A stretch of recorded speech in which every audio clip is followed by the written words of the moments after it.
से चली है, इसकी खबर कुछ ही घंटों में जयपुर में बैठे मुख्यमंत्री पे भी जाएगी। आगे रखो, ये अच्छा लग रहा है। ऐसा लग रहा है भारत चांद पे नहीं गया, चांद जालौर में आ गया।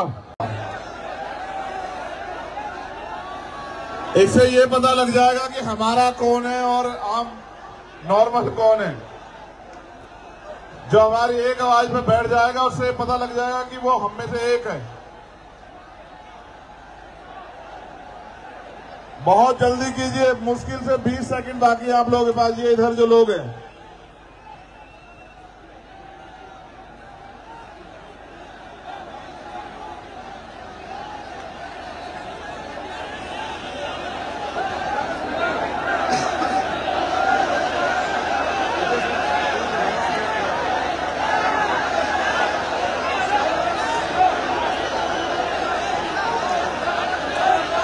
अब जो लोग पंडाल के अंदर हैं, उनसे मेरा आग्रह रहेगा कि वो अपने मोबाइल की टॉर्च जलाएं, क्योंकि प्रोग्राम तो दिन का था, आते आते रात हो गई, तो अब आपको ही रोशनी करनी पड़ेगी। आप जहां भी हैं अपनी मोबाइल की लाइट जला लें, आप जहां तक भी हैं, जो ये पता लग जाए कि हमारे लोग कहां कहां तक हैं। सभी लोग अपने मोबाइल की लाइट जलाएंगे, जिससे कि ये पता लग जाए कि आज जालौर की धरती में हमसे प्यार करने वाले लोग कहां कहां से आए और कहां कहां हैं।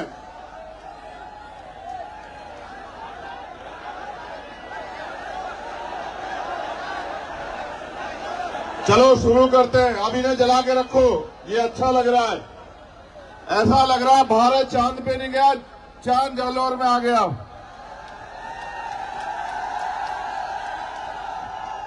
मैंने सभाएं बहुत की हैं पूरे देश में,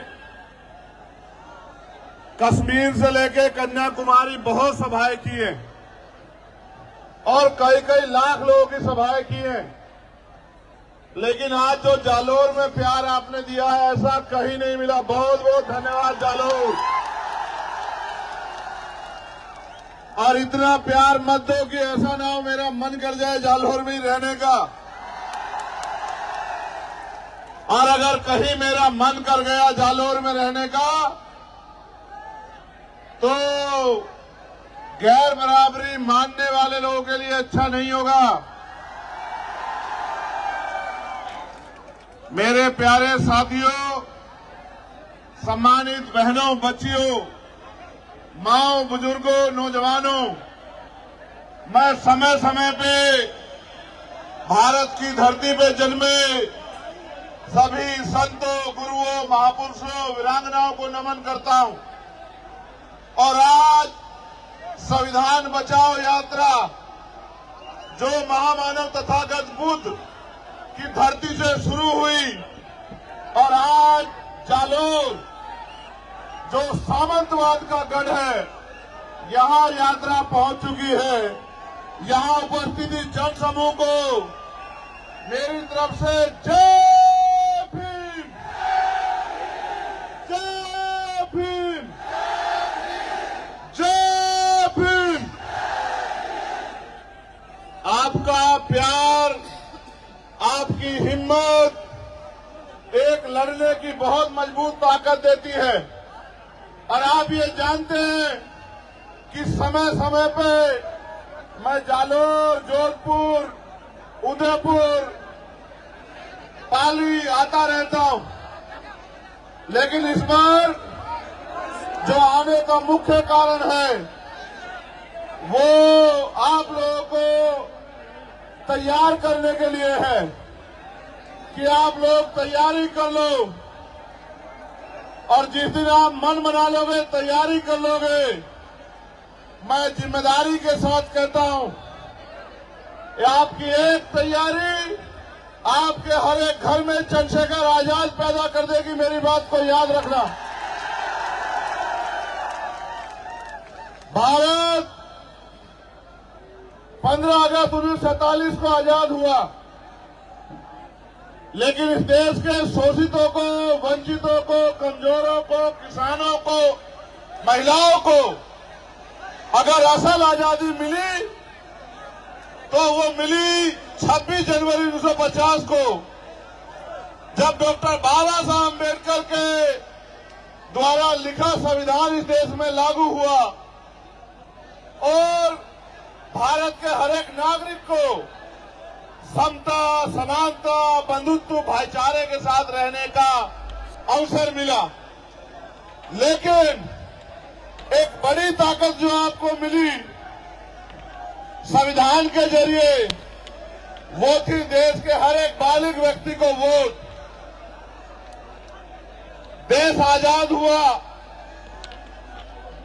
वोट की शक्ति से राजनीति में बराबरी आई, लेकिन क्योंकि देश में जाति के नाम पे, धर्म के नाम पे,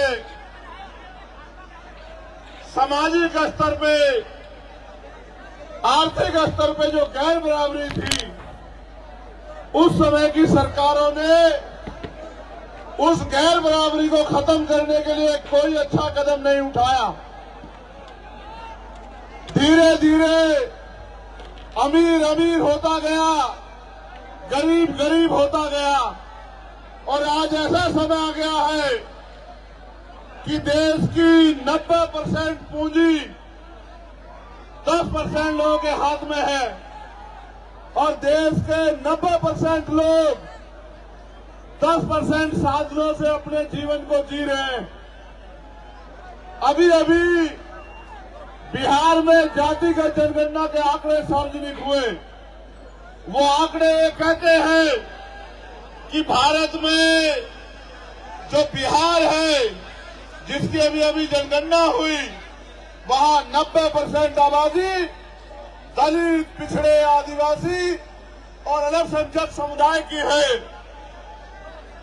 अगर राजस्थान में भी आप लोग जातिगत जनगणना करवा दो तो यहां भी आपको पता लगेगा कि यहां भी 90% आबादी दलित, आदिवासी, पिछड़े और अल्पसंख्यक समाज की होगी।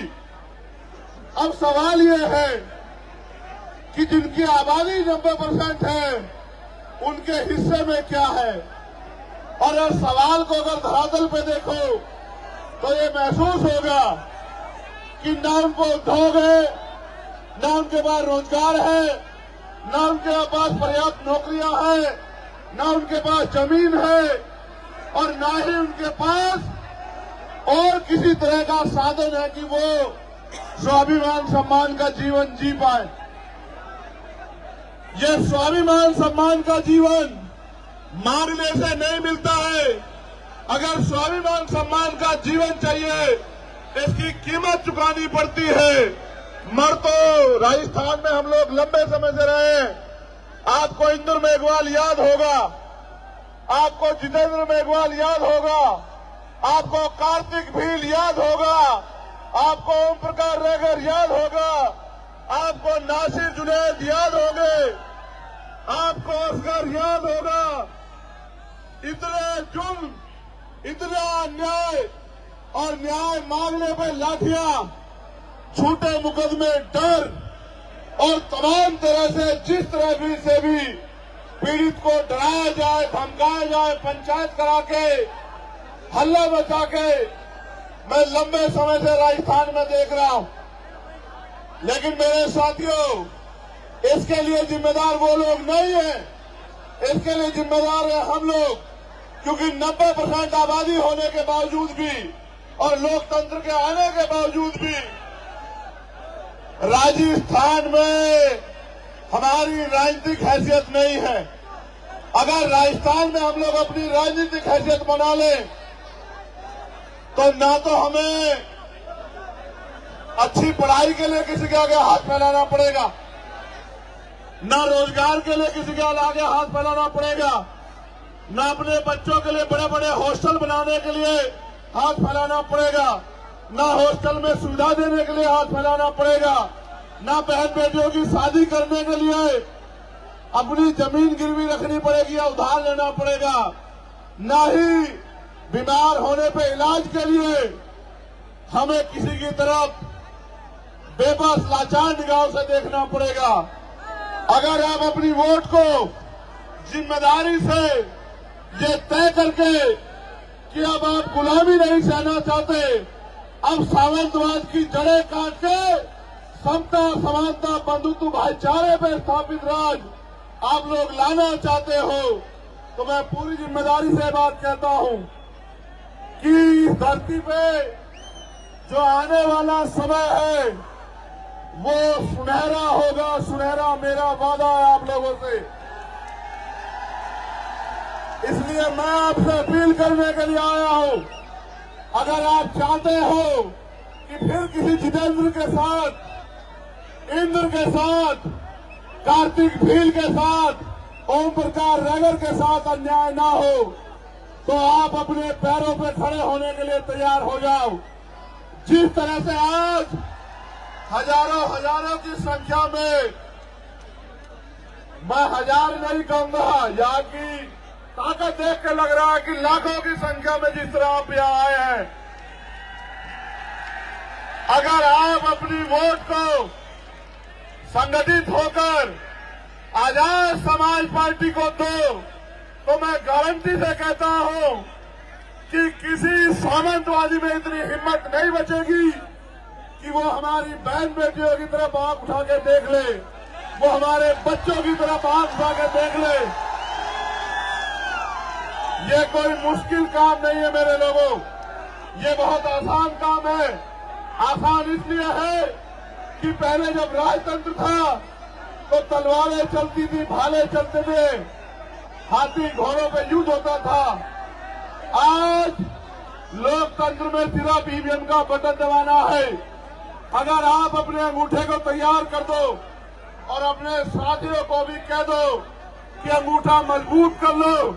पहले सामंतवादी ये अंगूठा आपकी जमीन लूटने के लिए लगवाया करते थे, आज ये अंगूठा आपकी तकदीर बदलने के लिए लगेगा।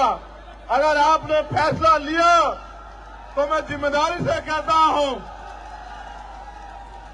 कि आने वाला कल आपका होगा, आने वाला समय कमजोरों का होगा, किसानों का होगा, महिलाओं का होगा, नौजवानों का होगा। इसलिए मैं आपसे अपील करता हूं, एक समस्या भी मेरे सामने रखी गई है। मुझे बताया गया है कि इस क्षेत्र में पानी की बड़ी कमी है। मैं मीडिया के साथियों से कहूंगा कि मेरी बाकी खबर चलाना है ना चलाना, लेकिन मेरी इस बात को जरूर उठाना, क्योंकि ये जन समस्या है और यहाँ के लोग, हर जाति धर्म के लोग इस समस्या से पीड़ित हैं कि सन 1966 में राजस्थान में गुजरात के समझौते से माही बेसिन पर कडाना बांध निर्माण का समझौता हुआ था, जिसमें शर्त रखी गई थी कि सिरोही, जालोर, बाड़मेर के किसानों को खेती के लिए और पीने के लिए 127 टीएमसी पानी दिया जाएगा। कालांतर में बांध का निर्माण हुआ और 132 गांव बांसवाड़ा के डूब गए। 45 किलोमीटर का एरिया राजस्थान का बांध क्षेत्र में चला गया।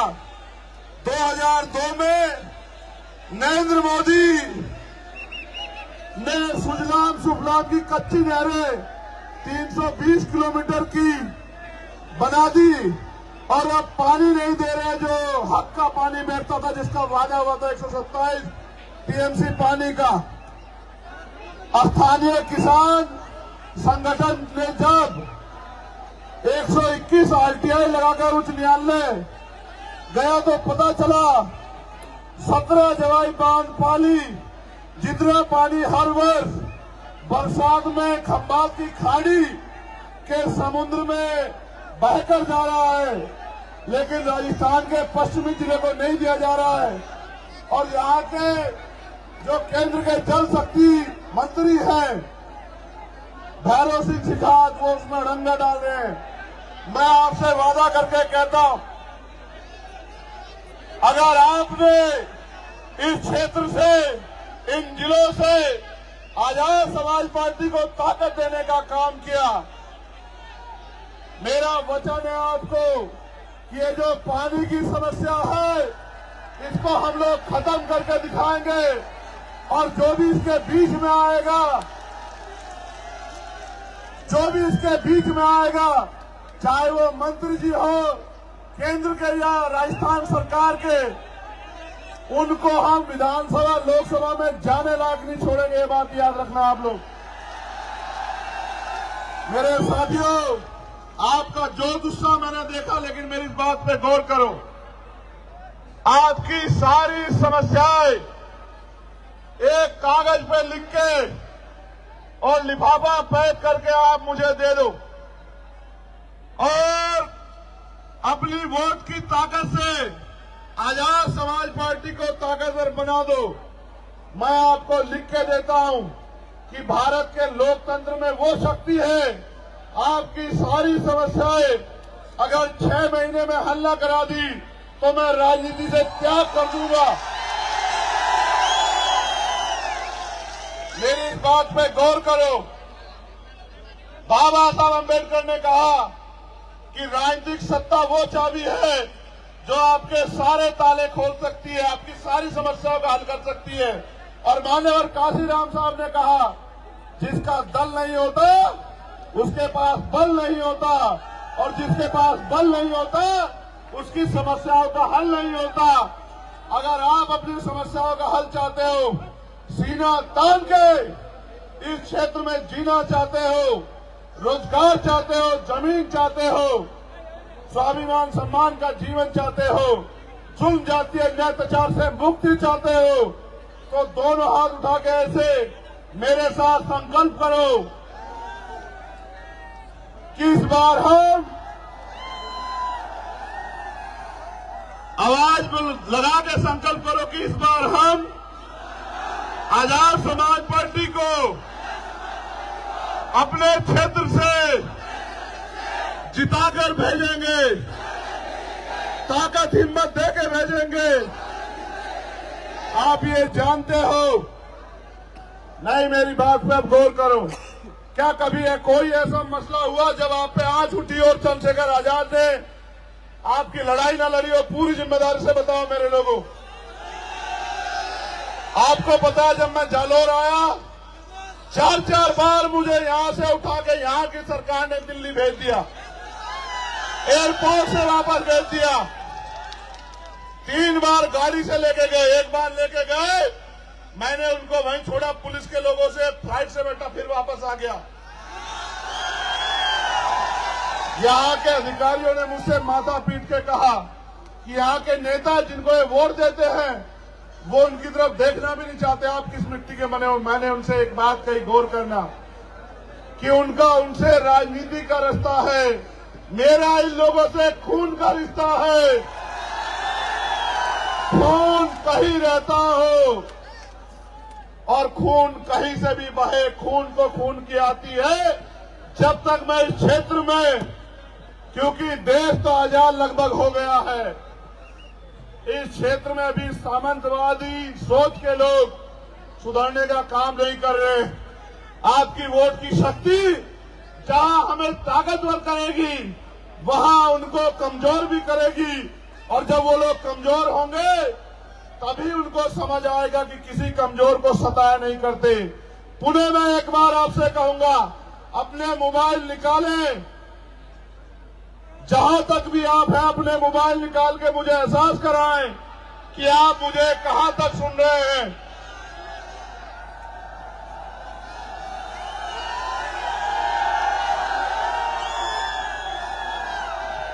इधर वाले नहीं निकाल रहे मोबाइल, ये हमारे साथ नहीं है क्या?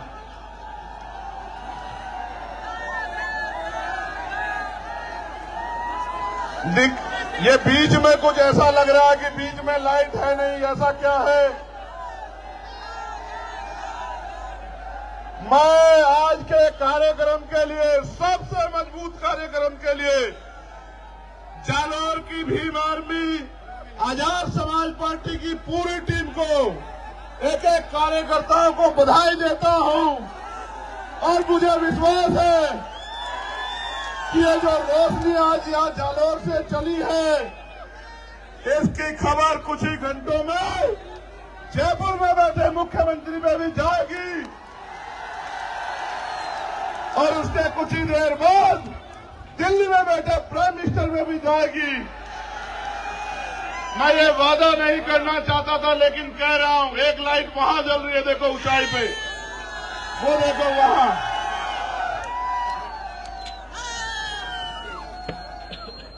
मैं आपसे वादा करके कहना चाहता हूं, मैं आपका नेता नहीं हूं, मैं आपका भाई हूं, बेटा हूं, अपना हूं। मेरा आपसे चुनावी रिश्ता नहीं है। चुनाव 2 महीने में खत्म हो जाएगा। मैं वचन दे के कहता हूं, जब तक मेरे लहू में, मेरे शरीर में लहू का आखिरी कतरा रहेगा, चंद्रशेखर आपके लिए था, आपके लिए है और आपके लिए रहेगा। इस बात को याद रखना। अभी तो मेरे हाथों में कलम की ताकत नहीं है मेरे लोगों। जिस दिन कलम की ताकत मेरे हाथ में होगी, उस दिन देखना आपकी तरफ उठने वाली हर एक को, हर आंख को आपके सम्मान में झुकना पड़ेगा। मेरा वादा है आप लोगों से। अगर आपने विधानसभा चुनाव में मेरी हिम्मत बढ़ाई, तो लोकसभा चुनाव में मैं आपके बीच रहूंगा। मेरा आपसे वादा, इस बात को अब याद रखना। पूरी हिम्मत ताकत से रहूंगा। पुणे, आप सबको बहुत बहुत बधाई। ऐ मेरे गरीबों, कमजोरों, शोषितों, पीड़ितों, एक नया सवेरा आने वाला है। उठो, जागो और अपने भविष्य का फैसला वोट की शक्ति से अपने आप करो। आने वाला कल ऐसी रोशनी आपकी जिंदगी में लेके आएगा, जैसी रोशनी आज आपने मेरे सम्मान में की है। बहुत बहुत धन्यवाद। अगर आप इसी उत्साह में रहोगे तो फिर बात कैसे रखी जाएगी, आप बताओ। आप अगर थोड़ा सा उत्साह थोड़ी देर के लिए कम करोगे और शांत हो जाओगे, तभी बात रखी जाएगी, तभी आप तक हमारी बात आ पाएगी। तो मैं अपने प्यारे भाइयों से, साथियों से आग्रह करूंगा कि वो जहां हैं वहीं बैठ जाएं, क्योंकि अगर वो बैठ जाएंगे तो अपनी बात को रखने में थोड़ा सा आनंद आ जाएगा, और अगर नहीं बैठेंगे तो समझ ही नहीं आएगा। कोई किसी को मत कहो, मैं उनसे खुद आग्रह कर रहा हूं कि वो बैठ जाएं। मैं अपने भाइयों से आग्रह कर रहा हूं कि वो बैठ जाएं।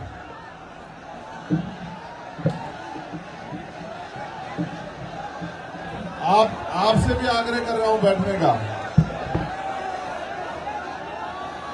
इससे ये पता लग जाएगा कि हमारा कौन है और आम नॉर्मल कौन है। जो हमारी एक आवाज में बैठ जाएगा, उससे पता लग जाएगा कि वो हम में से एक है। बहुत जल्दी कीजिए, मुश्किल से 20 सेकंड बाकी है आप लोगों के पास। ये इधर जो लोग हैं,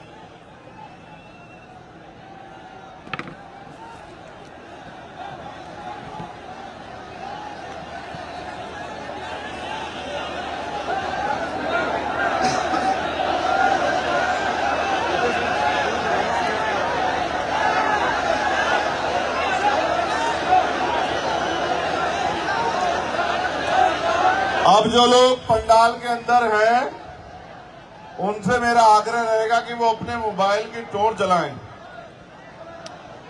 क्योंकि प्रोग्राम तो दिन का था, आते आते रात हो गई, तो अब आपको ही रोशनी करनी पड़ेगी। आप जहां भी हैं अपनी मोबाइल की लाइट जला लें। आप जहां तक भी हैं, जो ये पता लग जाए कि हमारे लोग कहां कहां तक हैं।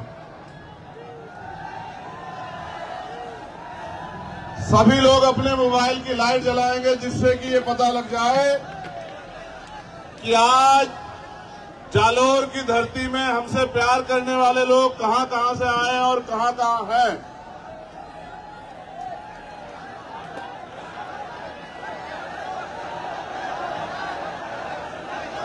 चलो शुरू करते हैं। अब इन्हें जला के रखो, ये अच्छा लग रहा है। ऐसा लग रहा है भारत चांद पे नहीं गया, चांद जालोर में आ गया।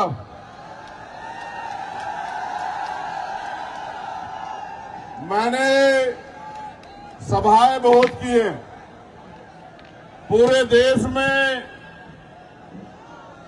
कश्मीर से लेकर कन्याकुमारी बहुत सभाएं की हैं और कई कई लाख लोगों की सभाएं की हैं।